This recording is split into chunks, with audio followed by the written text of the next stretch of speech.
So you want to turn our music down? Yeah, we're recording. Oh, and we're plugged in now. If you see, Yeah, we're direct. I see that. We're direct. We're plugged in. And make sure all the mics are plugged in. The dogs have been underneath it here. Yeah. We're good.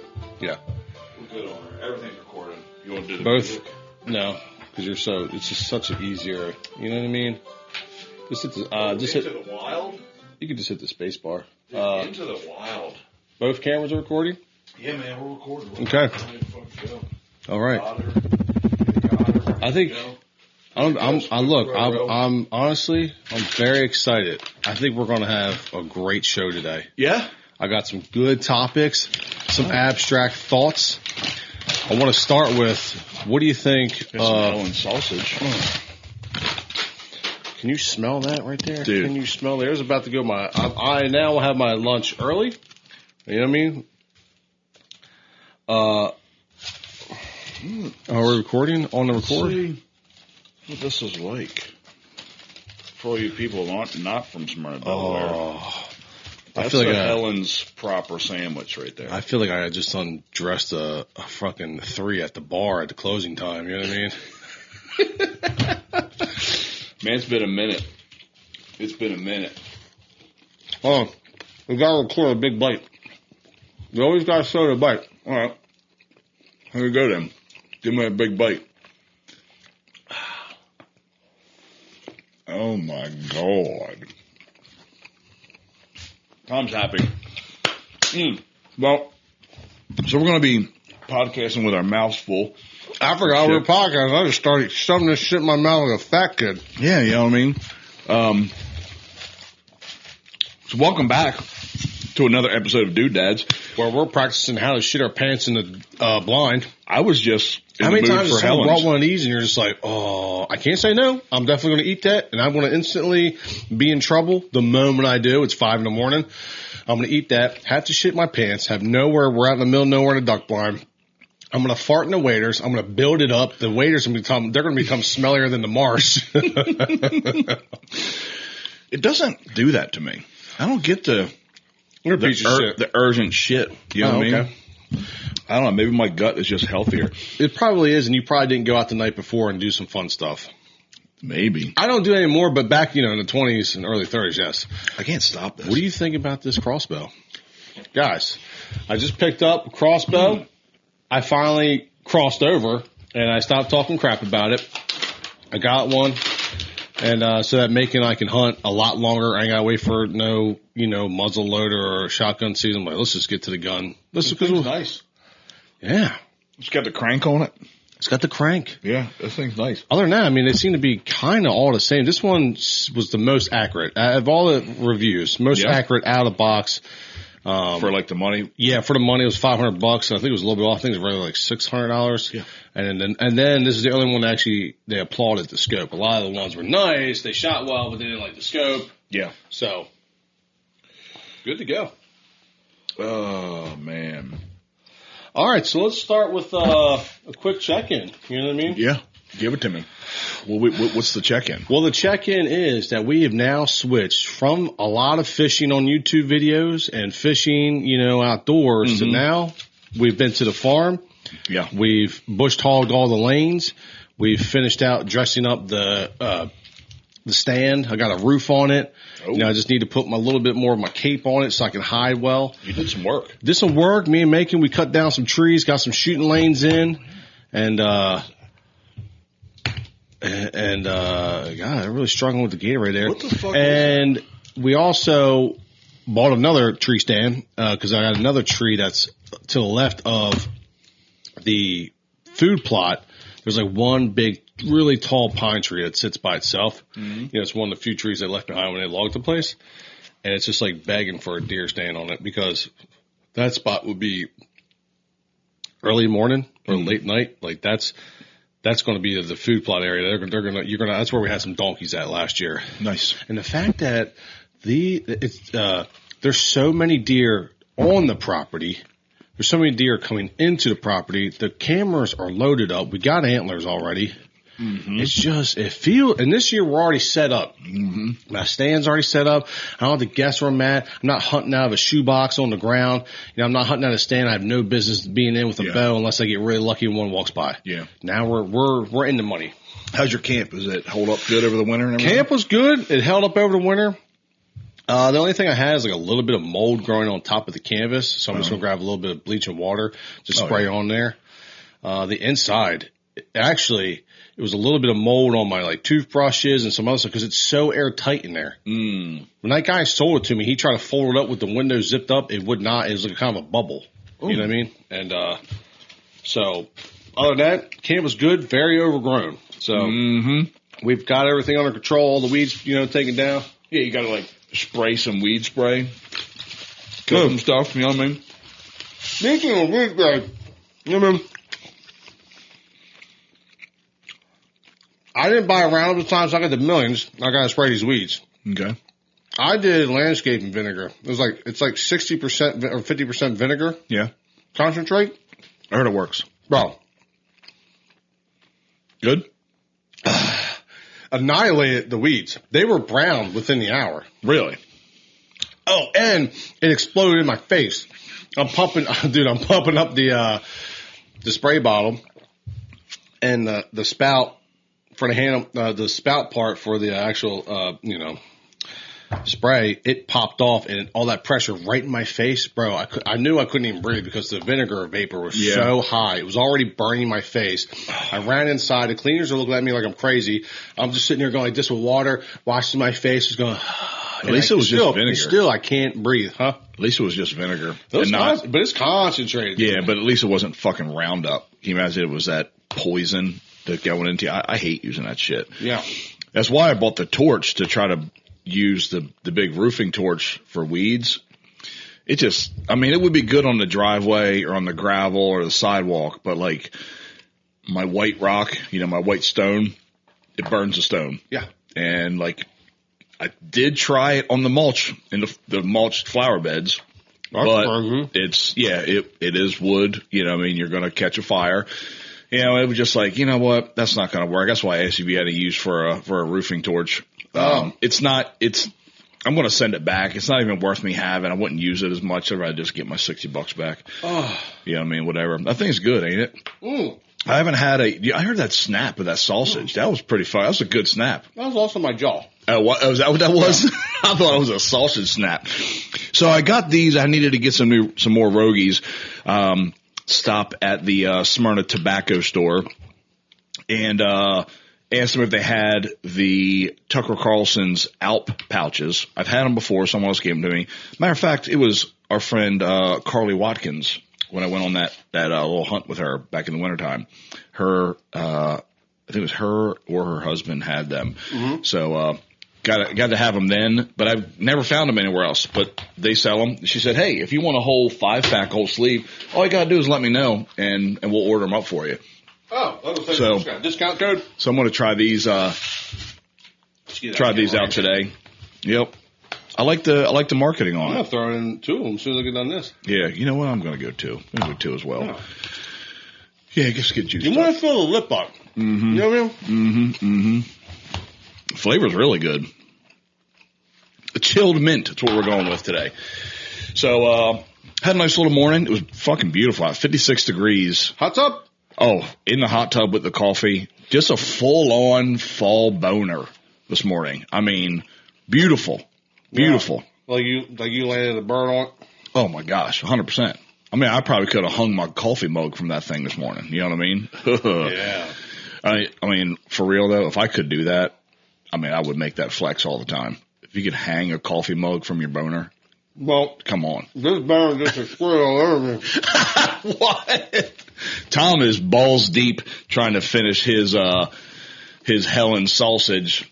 Did you eat both sausages at one time? What the hell is going on? Yeah, I don't know how you eat your food, but you know what I mean? So my move typically is if I'm going to get, let's just say we're going hunting, I'm going to get the guys a bunch of Helen sausages, and I've got, I don't like the ride. We've talked about this. I don't like the ride with food in a car. I want to eat it. Mm-hmm. So I'll open mine up. I will take the one sausage and eat the one sausage on the way. We call it a road sausage. So then when I get there, I still have my sandwich.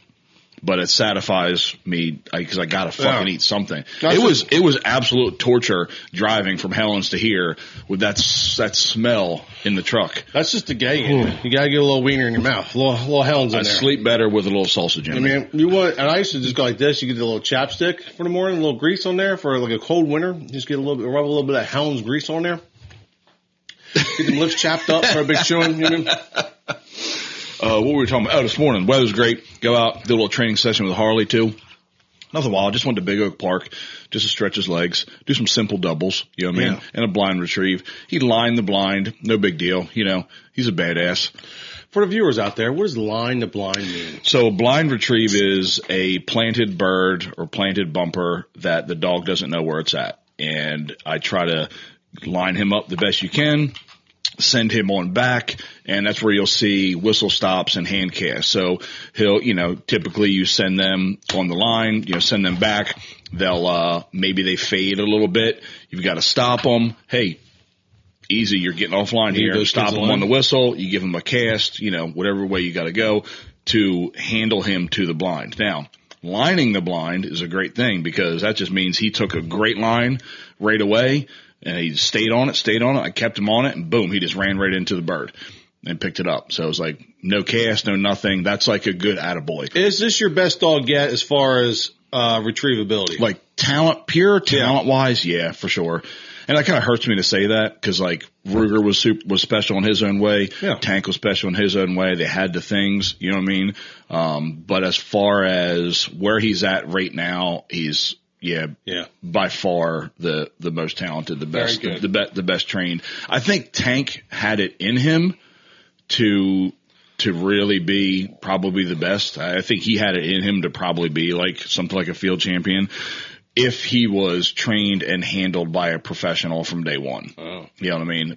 But he needed, he would not with an amateur like myself. Yeah. That's fine. So, but whatever. We love them all. It doesn't matter. There's a check-in. If you guys want to know what I did today, I went to the Lowe's. I loaded up some shiplap to get ready to have the guys here Saturday to knock out my post on the front of the porch, put on some shiplap in the old soffit, dress it up a little bit. I don't know if you noticed, I painted this whole garage. I'm painting the whole house white right now. No, that's the inside, the outside. Yeah, I'll teach you to read later. And then the chiropractor, they worked me good. Who do you go see? I go to Delaware Interactive. Okay, not Kenny Decker. No. Okay. This guy, you know what I really like them? A lot of people can crack you, but they have a very good physical therapy. So you go from cracking and you go right to physical therapy. Right. Well, that guy worked the ever-living shit out of me because even the doctor was like, after I told us, he's like, what would you do this morning? I was like, actually, I just loaded a whole trailer full of lumber. He's like, I'm going to turn your shit up. Yeah, you're already warm. You're warmed up. Let's go. He's like, what did you say? Like, okay. Like, obviously, what you have is bad. I mean, because it's not that great. But he's like, obviously, what we've been doing the last 2 sessions, like, is not going to be enough for you if you're loading a whole trailer up before you come here. Yeah. So he's like, they did turn my sessions up. Like, I think I do like 6 workouts in there, and they're intense. Like, where I'm shaking, like, oh my God, I'm going to have a whole, because after a while, my abs get worked so much because I've torn something down there, it'll cramp the whole lower unit. Oh, that's painful. I've had that happen before. Like, if I do an ab workout, and this is the only time I have, like, okay, you got to stop because the whole thing just locks up. It's like, you know what I mean? Like, the phones are going off. A lot of spam calls. So did that, and then stopped over, saw some homeowners, dropped some paperwork off for an inspection tomorrow, and then try to do the I'm trying to dip and slip. You know what I mean? Yeah. Sorry, I just have No, do your thing. We're not busy. I'm on my phone because I'm getting to pull up today's Delaware Fishing Report. Oh, got it again. Let's go. Now, I am going to add a new twist. There's going to be a new twist coming soon, okay? First, guess who answered the phone today? Okay? Patty, Captain Bones. She's back. She said the white perch and a few slutty stripers and croaker have been caught along the shoreline. Same. Augustine Beach, down to Woodland Beach. Croaker way up to Augustine Beach. That's cool. Hey. I like that. What do you think? Why are they so far up? Late in the summer, warm weather, salinity, you know what I mean, all that stuff. Get the fuck out That of means here. like Anyway. the dolphins are probably up there. Yeah, they're everywhere. The porpoise, porpoise. What time did the lifeguard, what time did dolphins come out? I'm like, at the rods. Would people really ask that? Oh, they ask such stupid questions. And I would just give them time. You mean the dolphins have a schedule? The wild animals in the Atlantic Ocean? The worst one was a lady who asked me if they released the dolphins in there for people to see from the beach. I was like, yeah, we have a program. Dude, I mean, by my 50, I'm like, even my 30, I was just making shit up, just having fun. You know what I mean? What are the dark spots on the water that are like going in? I'm like, it's the clouds. I gotta go. So Steve at Smith Baits says, slutty stripers are available day and night at local rivers. Ooh, that's the dude. You can get a big john in a river. Yeah. And I seen a 53-inch striper pulled out by the ditch over at the lottery one time. Oh, really? Dude, well, because, you can take a net and dip. If anyone know, you can dip in there and pull out. By Woodland Beach? You can pull out 42 shads in one dip. Yeah, Brett's told me that. Oh, yeah, dude. 53-inch. I was there. That's a bitch weight. It was incredible. Out of Delaware Bay at the reef sites, there are keeper croaker, sheep's head, and a few trout on peeler crab. The jetties at Bower Beach are holding flounder on big minnows or gulp. I did some flounder fishing. Macon caught half of a horseshoe crab, and Sal caught a half a clam. So we didn't get skunked. Broadkill Beach, Dan at Dan's Tackles has seen some decent fishing for croaker and spot. Bloodworms, fish bites, and peeler crab are working best. This time of year, dude, I fucking love fishing Broadkill Beach. And Broadkill River, also croaker and spot, most likely to catch. Occasional bluefish and flounder. Yeah, love it. Okay. Lewis Harbor has been a mess. Okay, there it is. That's how it starts off. Is the ocean's been a mess. Yeah, and the boats trying to fish inshore waters and have not had much luck. No, I'm sorry, the ocean is just I don't think we've had one hurricane. positive thing to say about the Lewis Harbor Marina. So good luck. Those guys are awesome, man. No, I know. I'm saying awesome. it's just tough in there. But they're honest. They're honest. Those guys are always honest. They're like, hey, fishing shit. Yeah. You know what I mean? Or, hey, it's great. Go. Yeah. You know what I mean? The Inlets, Bait and Tackle, said, the few pompanos. Oh, the old pompano from way back. Dude, old Florida pompano. Nothing has been recorded caught in the inlet as of Tuesday. The Bay, Rick's Bait and Tackle. I like that they get around to everybody. They do. Rick's Bait and Tackle weighed in a 5-pound flounder when they called on Wednesday. That was called from the fishing pier at Massey's Landing. Oh, hell yeah. That was someone's good afternoon there. Oh, yeah. Someone lit tits on that. Someone made some memories. Let's shoot offshore real quick. Mid-Atlantic Marlin tournament ended with a 804-pound blue marlin caught Wednesday. Bro, and I don't know. I know you probably don't follow this stuff. Like, that tournament was during that hurricane. Yeah. Or, like, it happened right before it. Yeah. And, dude, the guys that were out fishing in that shit, holy fuck. Yeah, I saw a few videos. I saw one guy going out of Ocean City on a fucking John boat. Dude, that's just dumb. That's just dumb. I mean, there was a guy like, good luck, bud. Like, what are you doing? I mean, like, he's just slapping the next wave in front of him, and it's just about to go over the bow. Did you see the video of the Coast Guard? Like, yes. Almost. River? Almost rolled it. And this was like probably a 40-something foot Coast Guard vessel. Tall, deep. Yeah. And this thing, I mean, if you guys haven't seen it, it went viral. A guy, Chris Ragney, I don't know him. I have a lot of mutual friends with him, though. He's filming almost know the guy. He's filming from the jetty. And this Coast Guard vessel was almost completely sideways in the wave. I mean, it just came down, hit a wave wrong. That bitch, it looked like it was going over. I'm going to tell you something. Between the Helens and these two fucking, I'm fucking juiced. I was juiced up. I was gonna wait till you were done and go, hey, let's do an Alp check-in because these things slam. These are hitting. I recommend these. All right. Now, we've gone from fishing. Now, as next week, we're going to transition. We'll be able to go into hopefully a hunting report. I don't know how well their hunting reports are. We're going to find out. So we will because I'll be hunting Monday. And actually, we'll have to talk about recording next Thursday as well. But I'll be hunting Monday and next Friday. So I'll be out on Tuesday evening. Okay, so we'll have Monday's a little tight. I want to go out Monday, but I got to take the car down separate for the beach weekend. I was like, this is too much. I got to start a basement on Tuesday morning. Now we're talking about problems. So just so you know, last year in Delaware alone, 18,823 deer were harvested. that were recorded. Is that up or down? Let's put that to 25 with the Amish in there. 100%, 25K with the Amish. 30,000. And 801 turkeys were harvested last year. That's really good for Delaware. This year, this season. Because you remember when we were kids, like to see a turkey was fucking special. I can remember being in high school and going down to the state fair, trying to catch free beers and poos. Shout out. And they were starting their turkey management. Repopulating. They're showing where they were seeing turkeys at. That's Wild Turkey Foundation? Yeah, that's probably who it was. Yeah. And then we're back on still Sunday huntings for deer, waterfowl, and game birds on private lands. Hallelujah, because this is fucking America. Who is going to tell us, anyone, that, hey, man, it's Sunday. You can't hunt on Sunday. Yeah. Who the fuck says that? Especially for the super blue collar. If they need they get 2 days. God, I mean, look, man, it's fucking bananas. Now, I will say, shooting over, just to give you guys an update, we're pretty blessed here because I was talking to my buddy down in North Carolina, and their season starts later in September. We get a solid 5 months of hunting. Some parts of South Carolina start August 15th. Okay, fucking Wikipedia, take it easy over there. Okay, archery crossbow start September 1st. That's next Monday, and then go all the way to February 1st. Yeah, the big day for everyone going out is going to be November 4th. That's the first day of shotgun. November 4th is 14th. Sorry. Yeah, 14th. Yeah, that's going to be the week before. That's going to be your big hitter right there. And it's funny because we talk about like opening day, right? Opening day of hunting season is September 1st. It's a great day. Everybody's happy. Everybody's going dove hunting. Dove, #1 game bird in North America. More people go shout out to Helen's on Monday. But then there's like the opening day of duck season.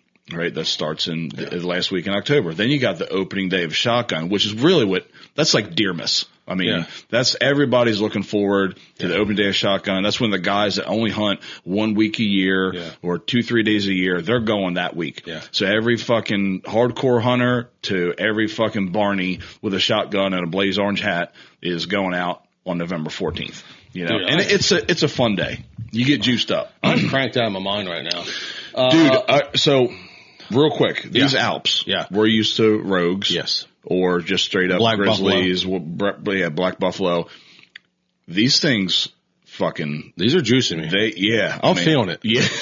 Like I feel like I just took 3 Red Bulls. Yeah, 3 Red Bulls for sure. Yeah. Shout out to Tucker Carlson for creating what might be my new favorite. It's the new. It might be the new. Yeah. I mean, one probably would have did me just fine. You got to do 2. But we do 2. You got to fill up the pouch. I mean, look, let's not cliff jump off the 10-footer. Yeah. Let's go right to the 70-footer. Let's get in. Right away. Yeah. Yeah. Whew. So, I got topics written down today. I feel like I got some really good topics we're going to go over today. So welcome to the Dudettes podcast and let's jump into the topics. Okay. Hit me with it. First one. Jungle gyms. Now, I took Macon. He spent let's say a school day with me, last week. He went to work with Daddy. Yeah. But he always gets to stop by a park. We stop over at the Tucker Carlson park over there in Middletown, the new one. Have you ever been there? No. It's nice. It's way better of a park than you're thinking right now. Yeah, as much as I hate Middletown, they got better things. Everything's better. Yeah. Now I was thinking, like, the kids learn how to climb, how to, navigate through some pretty tricky stuff where they get injured pretty quickly. Yeah. And then when does that stop? I was thinking, damn, there's nothing for like adult version of that. Like, when do we stop training, the human? Is it the guys that free climb buildings and do dumb shit like that and hang from cranes 6,000 feet in the air? Some dumb Russian up there. I mean, my feet tingle just talking about that. Those guys, man. I mean, you got to have something missing. Like, there's just something missing, some fear factor missing from you. There is a chemical imbalance. Something somewhere that you want to hang one hand from a crane while holding a GoPro. I get fucking legitimately angry when I see it. And Pam knows what I'm watching. If I'm like just doom scrolling and we're just chilling on the couch and she hears me go, motherfucker, God damn it. She's like, I don't know why you watch those videos. Like, she knows what I'm saying. Do you think those guys start from like the guys that climb up and change the one light bulb for airplanes, the towers? Yeah, I don't know. They go 20,000 feet in the air and just change one light bulb. They got harnesses and they've got 3 points of contact at all times. Like, these dudes are just like, hey, there's a crane on a construction site.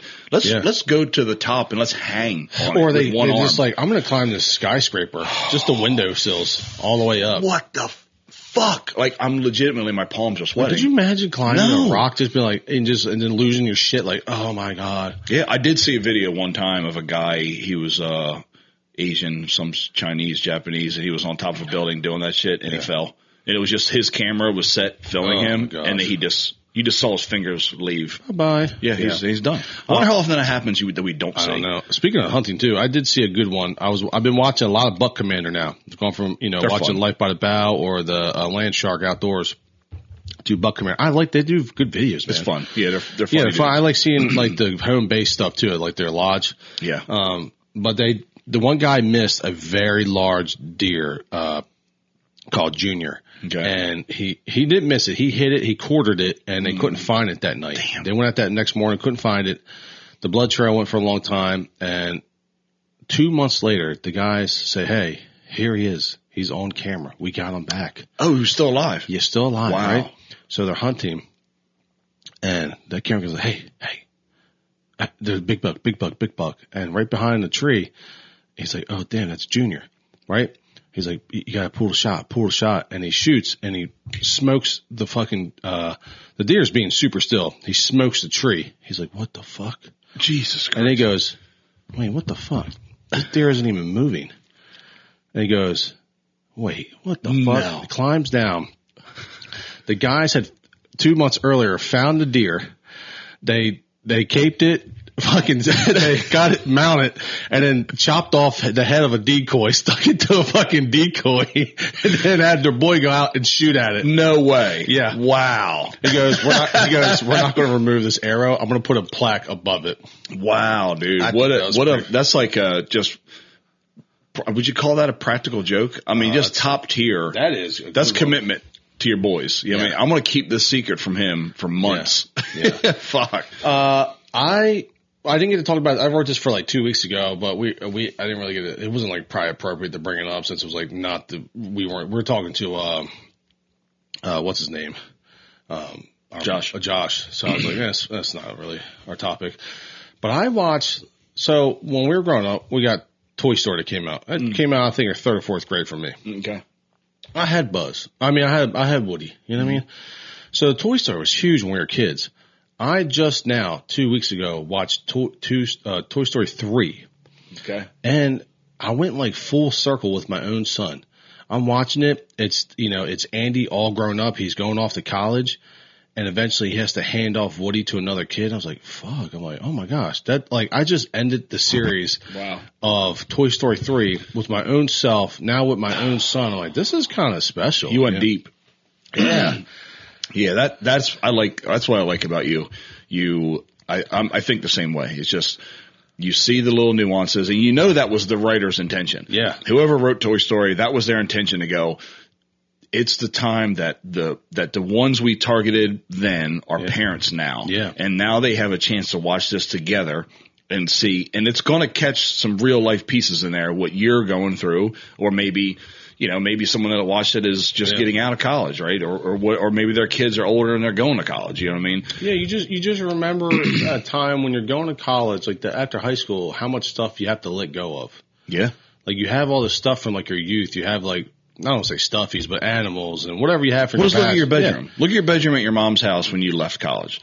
There's some youth things in there. There's so much youth thing that you just eventually just let it all go. You're like, wow, now I guess I move on to adulthood, and you let go of all these things that used to be like security blankets for you. We talked. You and I were sitting on the porch last week after recording the show, and we were talking about purging, and you get rid of kids' toys and the clutter. Did you go and do it? Some, not much, but Pam's mom kept a lot of like Pam and Leslie and Cherie's toys from when they were kids. Like, remember Power Wheels? Yeah. So Pam had a Barbie Corvette Power Wheel. Oh, snap. And her mom kept it. And when Charlotte came along and got older, they got it running again. They put new batteries in it. So Charlotte got to ride around in the Barbie Corvette Power Wheel that her mom rode around into. That's so wild. And they brought out some old toys that they had up in the attic. So like our kids played with the same toys that Pam played with and their aunts played with when they were kids. Yeah. Which you're like, why the fuck are you holding on to this stuff? It's just clutter, taking up space in your house. But then it was like, I'm kind of glad you held on to those things because it's cool that our kids got to do the same shit. You know what I mean? You got to play with the same things. So there's no Power Wheels anymore, right? I mean, that old school. Yeah. Remember, I think the first one to me was the Bigfoot. The Bigfoot, dude. Bigfoot monster truck Power Wheel. Remember how big of a deal that was in the 80s? A kid had it in our neighborhood. I was like, damn, these kids are like, they got everything. They got power. You got a Power Wheel, dude? Dude, my big thing I had was the Knight Rider Big Wheel. Knight Rider Big Remember Wheel. Knight Rider? Yeah, I know you were a little bit too young for that. Knight Rider. But I didn't even know they made a Knight Rider Power Wheel. Yeah, Big Wheel, not Power Wheel. Big Wheel. I had a Big Wheel. The Big Wheel, yeah, man, with the little fucking handbrake you used to skid out. I think I had a classic like blue and yellow one. Yeah, we had all that. But I specifically remember the Knight Rider power or a Big Wheel. And then I came across a TikTok the other day that somebody still had one. And they did a video of it. And like, I wonder how many of those are still out there. How you can get your hands on one. Dude, one time in college, when I was living in that Winnebago on the hill, I'd always go out on adventures. We'd all be all fucked up, all drunk, get all high. I'm like, yo, let's go on an adventure, dude. And the neighbor had Power Wheels, but they were like adult versions. Oh.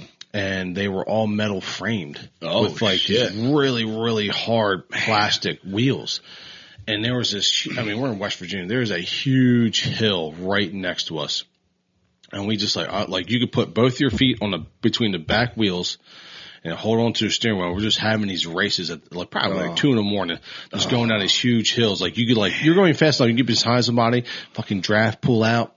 You know what I mean? A couple of crashes happened, but I just remember, we found adult Power Wheels in college going down hills in West Virginia.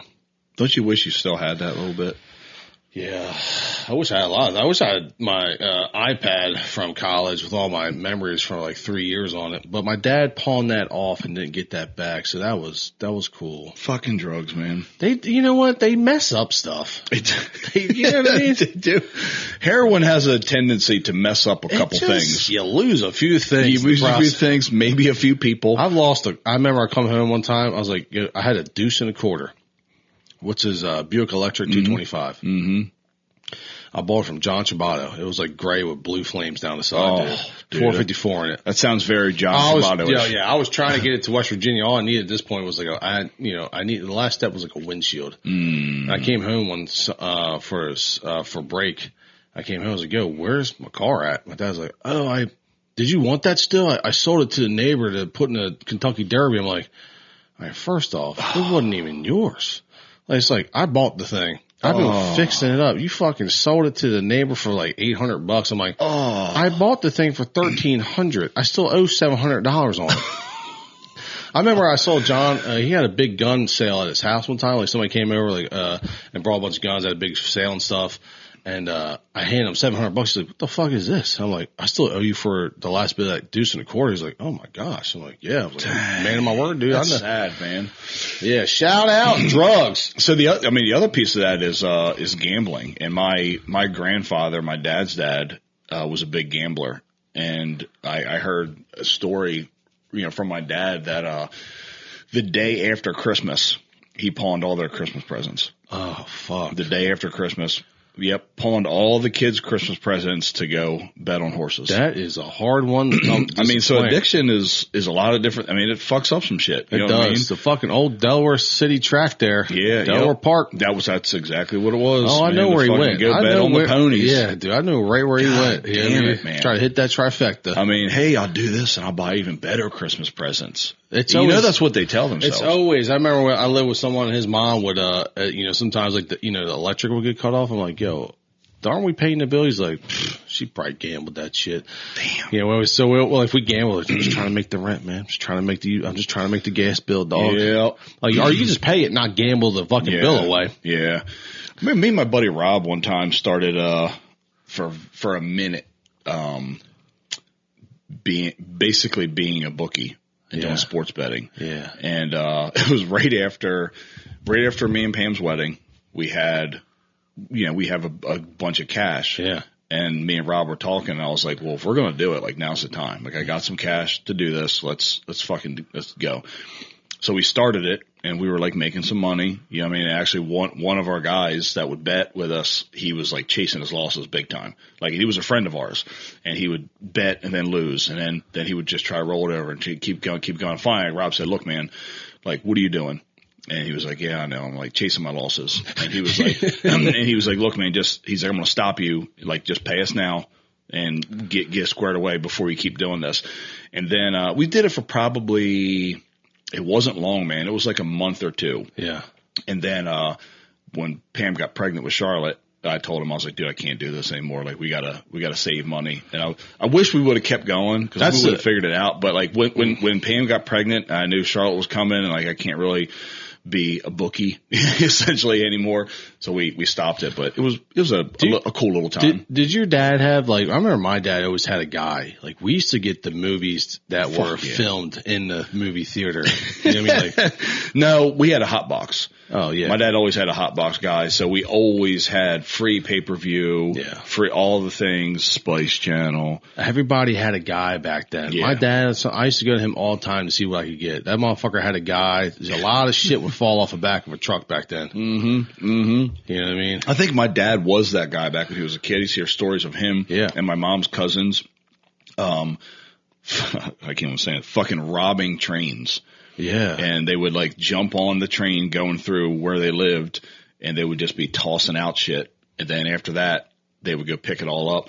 One, they got in a refrigerator truck and stole a bunch of meat, just throwing cases of fucking meat out of this refrigerator truck. They get out. There was a Porter Truss in Bear, right off of Porter Road. All along those railroad tracks there, they get all this meat. They fucking jump the fence of Porter Truss, get a couple long 2x4s, and make like a gurney. Yeah. And two guys were holding that, and with all the cases of meat on top of this makeshift gurney that they made, carried it all to their cars, then drove the meat to a restaurant and sold the meat to the restaurant. Hell yeah. That's how they would do it. You know what I mean? Oh, dude, that is good. Yeah. Matter of fact, in that story, they were on their way to the restaurant. The car broke down with all the meat in it. They had someone else come get them. They took the license plate off of the car and threw it into the woods. Yeah. So if the cops pulled over, they couldn't run the plates and find out whose car it was. I'm not the only one to have lost a car to my dad's drugs. One time, my brother's married to his first wife at this point, and she's from Burma, which is Southeast Asia. And he likes some Asian chicks. He does. And we got a white one now. And they had a Honda Civic, and it was parked at my dad's house. What year was it? What year was the Honda Civic? It was newer. Yeah, so probably like a 96-ish. It was probably early 2000s. Oh, a nice one then. Yeah, yep. And eventually, same thing. We come back like, hey man, where's the Honda at? Oh, dude, and just goes off on like a fucking story. Oh. And I'm like looking at Matt. I'm like, we're going back and forth. We're trying to figure out what impoundment it's at, and we finally figure it out. We go to the impoundment. The dude's like, no, that car's gone. Oh, so they used it in some robbery, ditched the car, and it was just gone.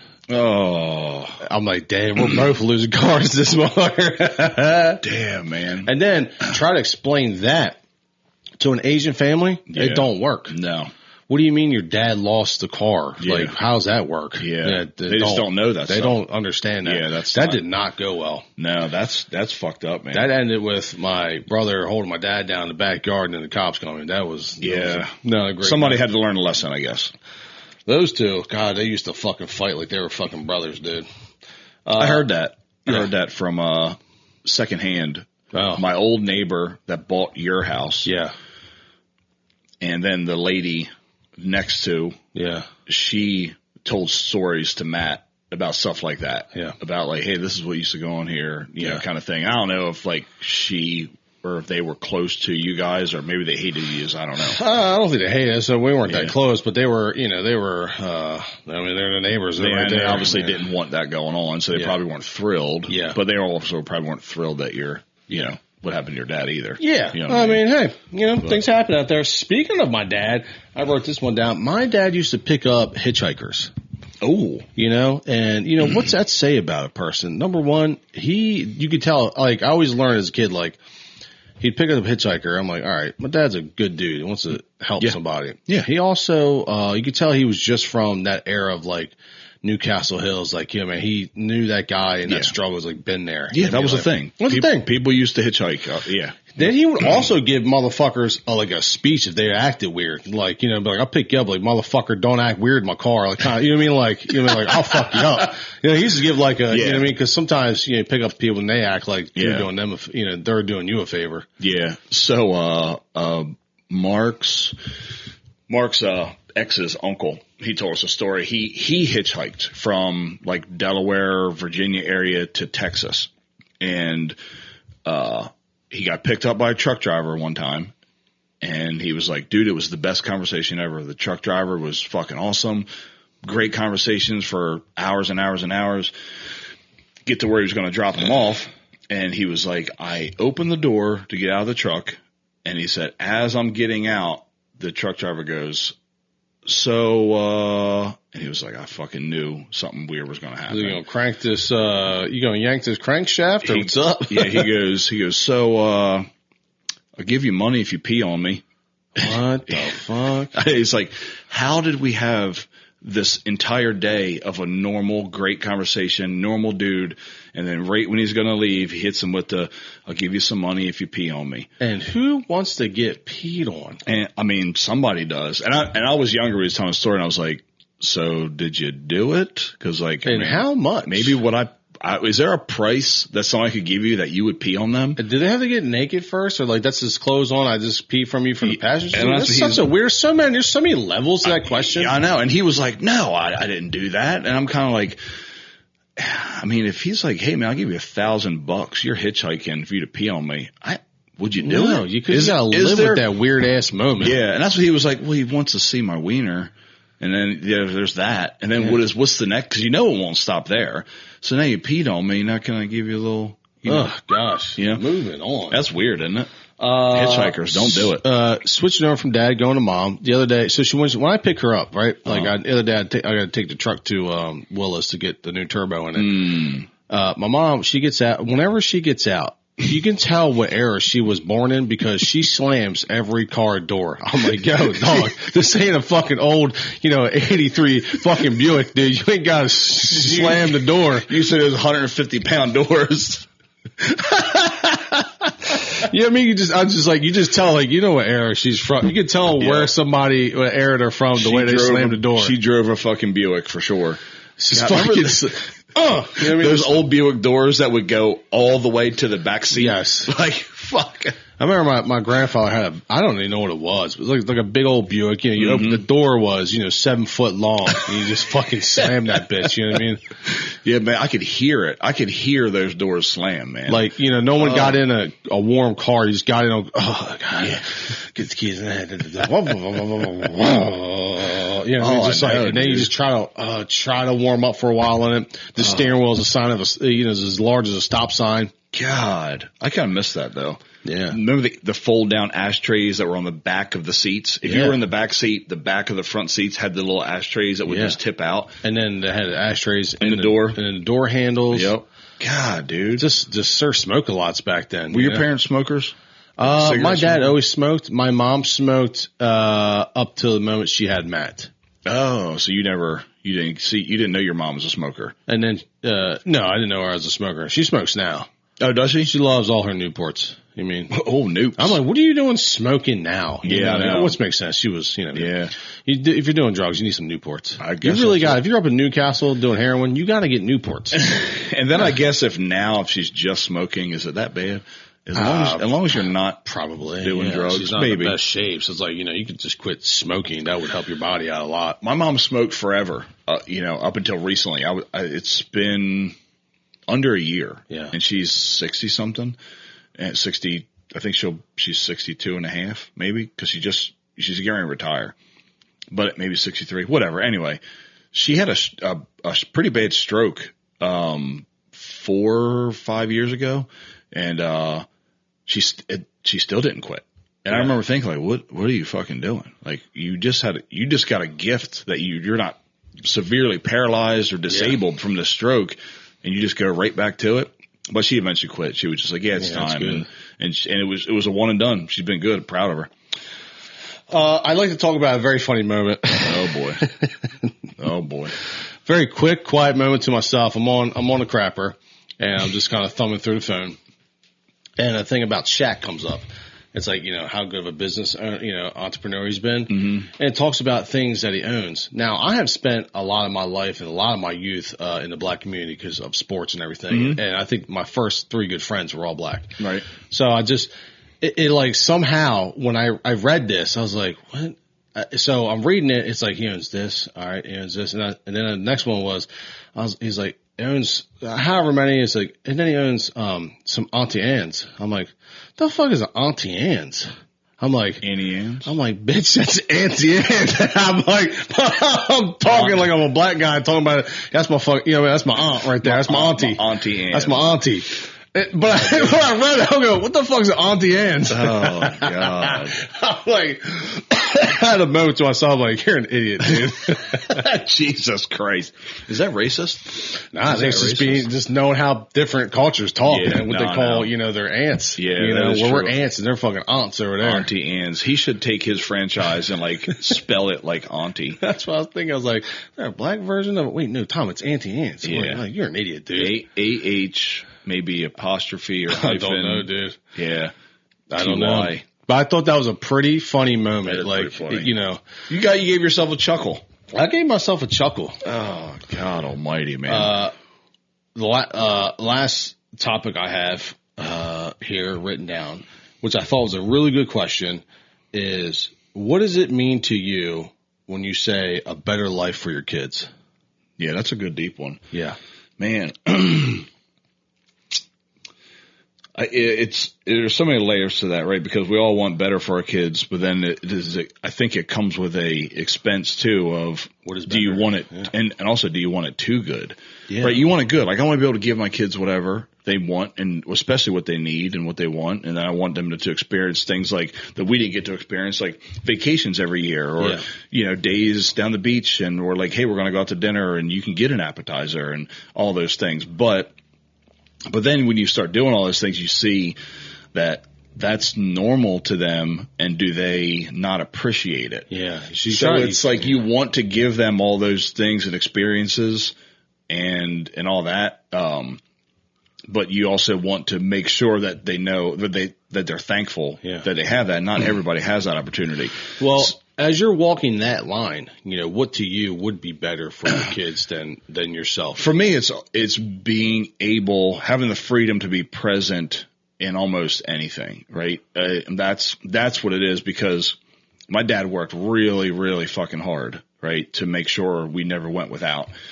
And you said he missed a lot because but he missed a lot because of it, right? He missed some football games. He missed a lot of football games. He missed vacations. We would go on vacation without him because he had to stay and work, because how else was that? He didn't get vacation time. How else was that being paid for? And they were paycheck to paycheck, so you can't miss a paycheck, right?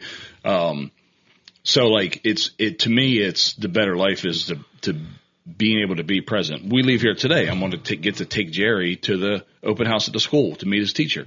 Like my dad never did that. Yeah. You know what I mean? My mom would do it because she, lucky enough, the majority of our childhood, she didn't have to work.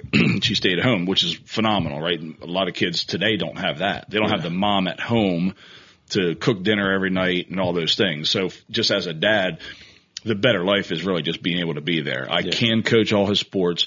I can take him to all the things. We could go run around without a random day. You know what I mean? That's really, to me, is the better life. Not the money, not the things. Yeah. You know what I mean? It's being there. An example, I try to tell Macon, so we did the boys weekend at the beach last weekend. It was just he and I down there.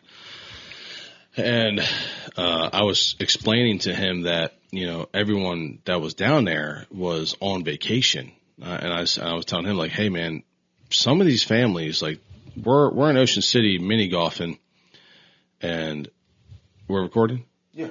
We're in Ocean City. We're mini golfing, and I'm trying to explain to him that, these other families are here. This is their once a year trip down to our beaches, and this is going to be their one time hanging out, doing everything together. And you and I are mini golfing before we go out on the boat just to blow some time. Yeah. But we come down here every single weekend. Yeah. And for a while, I said, these guys will come down here 1 week. We're going to do it every weekend, and even past the regular season, we'll still be coming down here. Yep. So I was trying to explain to him how that, what we're doing is a privilege. It's a blessing that we get to go down there every weekend. Yeah. Yeah. Now that Charlotte's a little bit older and can understand some things, I throw in those stories like, how lucky you are. Like, how, and I don't mean that as like you ungrateful kid. Like, do you know how it's like, let's try to bring us perspective. Like, I didn't get this when I was a kid. Like, your pop-up had to work all the time and wasn't able to take us these places or wasn't able to be present and do these things. You know what I mean? So you try to remind her. Jerry's too young. He doesn't really understand. He's kind of just doing his own thing and he's enjoying it. And that's what he deserves, just to enjoy the time. And he'll know eventually, right? That especially when he starts talking to his friends, like, oh, my dad can't do that, or my dad's got to work, or I guess whatever. when they start actually talking to their friends and realizing like, oh, you guys don't have a boat, you don't go out on a boat. Your dad's trying to figure out how to just get on a 12-foot John boat. Like, no, we have two boats. Yeah. You don't have a boat at the slip right now. You can just go out on and one in the backyard. I know. Sometimes we like jokingly will rub it into him, like, you fucking spoiled brat. Yeah. Like, you don't, what I mean? I think I want to buy him. Like one thing of like, I think a lot of it comes from our youth. Let's start with things we didn't get, right? I didn't get a lot of big toys I wanted. Like I've told the story before, like a lot of Christmas, I would go out in the garage and see if like there was a dirt bike out there, Maybe this is the year. Man. There's a Honda 80 out there, dude. You know what I mean? Like that's all I wanted was a fucking dirt bike as a kid. The Honda 80 back with the big red seat, dude. Oh, fuck, come on, dude. With the white, all the white fairings. Come on, dude. Yeah. Wanted that thing bad. So I want to buy him a 4-wheeler. And I want to get the Yamaha 50. Mm-hmm. And I'm like, okay, but how do I give it to him where he respects it and he is not just happy that he got it, but understands like not everybody's getting this. And it's not like we're just buying toys so you can have some shit to run around. It's like, it's a tool. I want to bring it down to the farm. He can maybe ride behind me. Like he can get his own hunting backpack and load his own shit up and then we'll ride up to, near the stand and get off of it. Yeah. And that way he can have his own ride. I mean, I know for me, I didn't have that experience. And I think that would have been a really cool experience as a kid just to have you have your own 4-wheeler. Like, that's like, That's Jerry had his own 4-wheeler, gas 4-wheeler at 5. Yeah. And I need to fix it a little bit. It needs a new carburetor, but, he said to me the other day, he was like, Dad, hunting season's almost here. Like, I need to get my 4-wheeler fixed because that's what he wants to do. He wants to ride his 4-wheeler and drag a deer with it and like pack his stuff on it and do his thing because he sees us do it on like the Rangers. We load our shit up, we drive out to the field and at the club we have 4-wheelers and bad boy buggies and all that stuff. And now he sees his little thing. It's like, I want to use my tool. Yeah. Like the big guys do. Jerry's been asking for a dirt bike for a long time. I keep telling him no. He actually today he said it. We were walking in the house and he's like, can I get a gas dirt bike soon? And I was like, no, like, someday you'll have one, but like not right now. And he's like, Dad, they're only, what did he say? You can probably get one for like $900.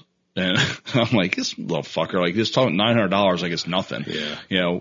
Like, is that a problem or no? And I was like, well, save up $900 then. How much money do you have? And I would never let him do that, but maybe that's the move. Maybe it's have them save up some money and make them think that they're working towards it. And then when the time comes, you do it. You take care of it. And you say, hey, I'm proud of you. This is what you do. But because you did this, I'm going to take care of that. You save your money. Remember when you're like kids, people's like, parents would say, hey, if you got straight A's, you can get this. Yeah. My dad, when I was, I think, like a junior in high school, I was like, man, I really want a dirt bike. He's like, look, whatever you put together, I'll match. Yeah. And then we did. I put together like $800. He probably took $800 out of petty cash. Come on. And I went and bought a YZ250 up in Newcastle. Fuck yeah, dude. That's when I learned how to now I blew it up twice. And Mr. Heston made me work a lot on a farm to pay it off because he the guy that owned Speedworks in Dover lived on his farm. Oh, and so whenever I blow it up, I didn't have to go tar a roof or some shit. You know what I mean? Like, just do farm chores, pulling vines out of trees, splitting logs, whatever, man, just to help pay for some trips. That's what my dad did for my first truck. There was some guy at his work was selling an 86 Ford F-150 with a 4-cylinder, full-size truck, full-size F-150 with a 4-cylinder. Yep. And it was fucking 3-speed with overdrive. And I wanted it. And he was, and I can't remember. It was like $2,000 or something like that, $1,500.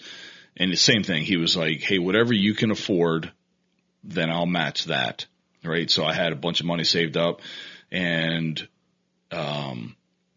he was like, we bought the truck, right? I did my half. He did his half, and it had a real sweet, like, brush guard on the front. Like, it just didn't belong on a 4-cylinder. Just a deer killer. Yeah, it was fucking awesome. Like, it made the truck look tough. He had a Ford, like a 86 to 88. It might have been late. It would fit on his Ford. And he was like, hey, if you give me the brush guard, he was like, I'll put another $500 into your truck. And that was not worth $500, right? Back then. It was just like, that's fucking bananas. But I'm like, oh, hell yeah. Take that bitch off right now. You know what I mean? But that was like his way of saying, like, hey, like, this is nothing. But you need to lose something. Yeah, exactly. He was like, I want to help you more. So you're going to take that off, give it to me. I'll give you another $500. Yeah. Super duper lopsided. But that was his way of, like, making it make sense and not being like, I'm just going to give you something. Yeah. You know what I mean? So I think that's the way to do it. You make them work for it, and not just say, hey, nobody else gets this, or you're lucky. Like, make them do something. My next big one with Macon is going to be, he has a huge coin collection, and this summer he did really well on the kids kayaks really well. Oh, nice. Like, he's just like good at kayak. Yeah, he does really well. Hell yeah. And so I think that he has enough money saved up, he could actually afford to get a little kayak. Take his coins. We'll go to coin machine. He'll get his money, and then he can go buy his own little kayak. That's pretty cool. I think that will be his first. Like, he needs to spend his own money. Yeah, and see his coin collection gone. And even if, like, let's just say for round numbers, he's got $100 and he finds a kayak that's $200. Yeah. Make him pay for it and not realize that you kicked in another $100. Yeah. You know what I mean? And so he knows, like, oh, okay, I can be responsible, and then I can get what I want. Yeah. You know and I'll remove myself, not saying I'll just get it for him and save his coins again. This needs to happen. Yeah, for both of us. Good practice for both of us. It is good practice for both of you. I think that's important, man. That's a great question. The other things, speaking of, things you didn't have, is the things, let's go into things we did have. My dad did make, like, most of my practices, not in high school, they don't sit there, but like Pop Warner. Yeah. I can remember, he may have never gotten a better job just so he could make, the practices. Yeah, my dad was always at practice. Yeah, he was always at practice. He had a work van so that I could have his Ford Ranger, you know. So I think he kept that crappy job just so he could have those few things. Yeah, help, to help you out. Yeah, he was, but he was, let's just say, like, you and I have the blessing to be able to have the time to, like, if it's a Tuesday, we can take our kids hunting. Yeah. So we're doing really well in the department of making memories. Yeah.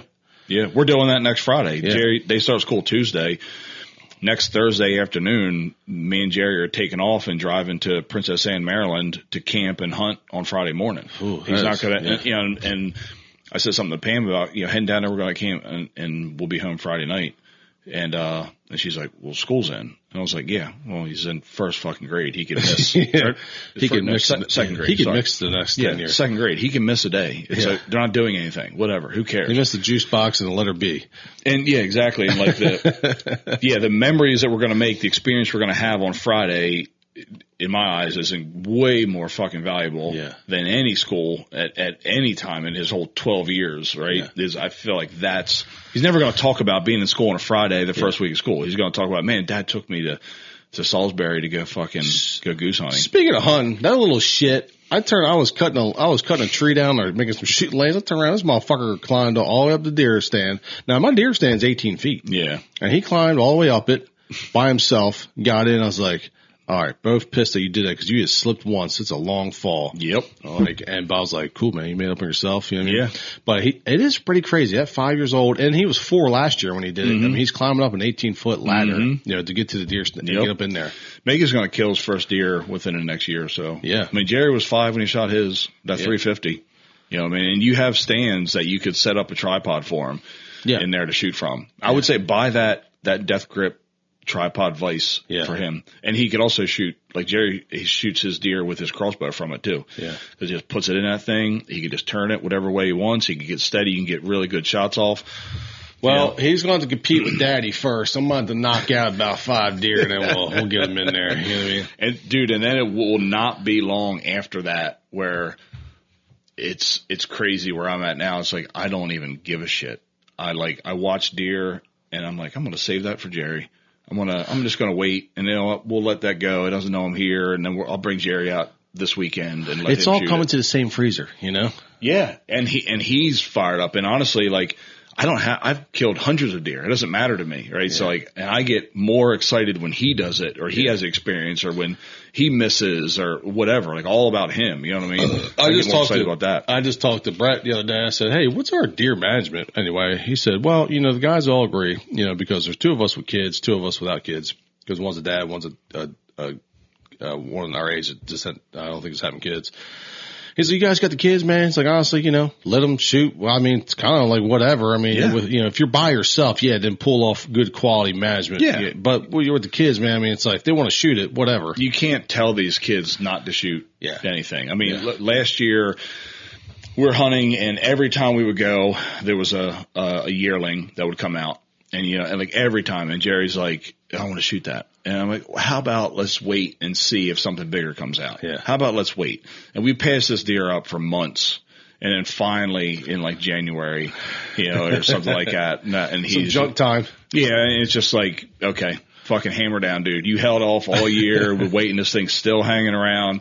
It wants to be shot. Fucking wax it, dude. Because who am I to tell him no? Yeah. Why would you do that to a fucking 6-7-year-old? Yeah. Just let him shoot the fucking thing. Macon's rule is no mommies, no babies. Hey, whatever. I'm like, all right, cool. If that's what he wants, that's great. He wants to shoot. He don't want to shoot any mommies, no babies. And the cool thing about kids is like, okay, he wants to shoot a buck. They don't care how big the buck is. No. It could be a little 4-pointer that. And where we're at, man, there is a lot of bucks. Yeah. You got a lot of deer. When I was driving there with him last weekend, I'm just like, damn, Laurel, Delaware is probably like, to me, the hunting capital of Delaware. It's just, first off, there's so many farms. Mm-hmm. The farms are so large. Mm-hmm. And everyone, like, you could tell how big hunting is down there because the blinds that everyone has, they have like those redneck blinds everywhere. They're like, they're big boying it up there. They're shooting there and they're shooting far too. They're shooting down long ass tax ditches that are also on the other side is their open field. They're doing it up. When are you going to buy a redneck blind or build something really nice with windows and like a condo? You know what? I'm probably not going to. Brett is going to because he has 2 kids that he's hunting with, right? Yeah. So I just sent him a deer stand. Shout out to sportsmansguide.com. But it's the only 3-person stand I've seen where it's a bench and then 2 seats. Oh, shit. Yeah. A ladder stand? It's a ladder stand, tripod. Okay, yeah. It's 12 foot off the ground. So, dude, this is the only 3-seater I've ever seen. Yeah. That's like not $1 million. How much was it? I think it was just under $300. Yeah, you can't build it for that. You can't build it for that. No. So I think eventually he's going to get one. But the problem is, like right now this year, this is the first year I can't see all the way across the farm from the camp. The trees keep growing every year. Yeah, that's good. So if I build the blind now, the tripod, eventually I just won't be able to see. Yeah. Anyway, it'll get grown around so much. We don't have big wide open spaces. Yeah. Wide open spaces. Well, make now that things are small, create pockets now so the trees grow around these pockets. Yeah, we're in those stages. And I think we're going to give away. Sounds like we're going to give away a year of hunting to some of the Amish guys, and they're going to come down with their skid steers and bulldozers and dig us a pond. For real? A whole year? I mean, do you understand? Like, they're going to dig us, I'm not a fucking ditch, but a pond. Yeah. And we have stumps everywhere. It's going to be tough on the equipment. Those guys are going to fucking murk your deer population. I bet they don't come down that much. We're an hour away. I don't know. And honestly, do you know what it would cost to dig this pond? Yeah. 1 year. Yeah. 1 year. I wouldn't even do it 1 year. I would start with like a month. Nah. Like give them October. Who the fuck is going to come down for a month and then bring down all their large equipment and dig me a pond? I don't know. Who's going to come to your property and dig you an acre pond for free? There's got to be a better. There's got to be a better way. Think about it. Bulldozers, skid steers, gas, rough on the equipment, pulling out fucking stumps, digging everything up. The time they got to take away from their own work to go dig the shit for us for free. One season, I'm cool with it. Because guess what? We don't even have the deer stands. They got to probably, I don't know what they're going to do. They might have to walk. I don't give a fuck. It's so large there. I have 100 acres that they can figure the fuck out. Yeah. There's plenty of room. We have so many deer. You better have cameras up. We got all kinds of fucking everywhere. So you start. Now I did buy some throw and grow too. I'm going to throw, I bought some throw and grow to put around, like, I'm just going to put it like at the edge of the hedgerows around the stand, around my turns. I have some lanes. Actually, I got all our trails all connect now. Okay. And because our spot has a lot of deer at the end of the night, they get up and then walk out too. Yeah. So this is the first time I've ever hunted where I have deer not passing me by, but they're actually getting up and maybe going out to the field past me. Yeah. They're actually all on our property getting up. So I have trails coming right to the stand where I'll have food and everything. So, you said you probably won't hunt Monday, but probably Tuesday. Tuesday we're definitely going. Yeah, we got some good weather too. Dude, man. I'm fucking stoked. Yeah, we've been blessed with a great August. Yeah. I mean, it's been cool. 56 degrees this morning. You know what I mean? Every day is low humidity, 80s. Tomorrow we're going to take the boat down tomorrow. Be our last Dewey trip of the year, of the official summer. Yeah. So I'm excited about that. My boat has not been out since July 23rd. I know it's a shame. I was sitting back there just fucking sitting there and I'm like, should I just sell this bitch? Like, am I technically not using it? This is crazy. Well, if you're going to be down there tomorrow, cause you're going down today, right? We'll be at the pontoon. Yeah. So then come to Rudder tomorrow. Me and Pam will be there. I don't even know how to get there, but I can figure it out. Northeast from, you know what I mean? Well, I know going your way, this is where I really started to hit some sandbars. No, man. Once you get out, the Rehoboth Bay is way better. Way better with sandbars. Really? Stay in the channel. Yeah. It's in the middle. Head north. When you hit the last buoy before the canal, just head northeast. You'll see you'll see Ruddertown right there. Just head there. Old Ruddertown. Yeah, so come out, where the channel starts just north of Massey's. Just stay, follow those buoys. Yeah. And right at the last one, just take like a 45-degree angle, head northeast, and you'll be good. You'll be in 5-6 feet of water the whole time. We could try to figure it out. Yeah. Find a way to win. You could come to a new sandbar to us. We could, but it's gonna be my last Dewey trip, man. I need to get that. Last Dewey trip, man. I know, man.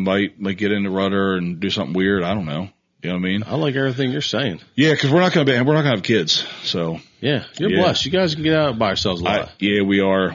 That doesn't mean you can't show up with your kids. Yeah, your kids aren't my kids, so I don't give a shit. But, you know what I mean? Whatever. So anyway, take us out. This has been a good one. Well, today's been a great discussion. I've been stoked. The Alp fake tobacco pouches. I have been juiced up the entire time, and I don't know if that's also combined with a Helen. So I'm going to say Helen's combined with 2 Alps nicotine pouches. Get the juices going.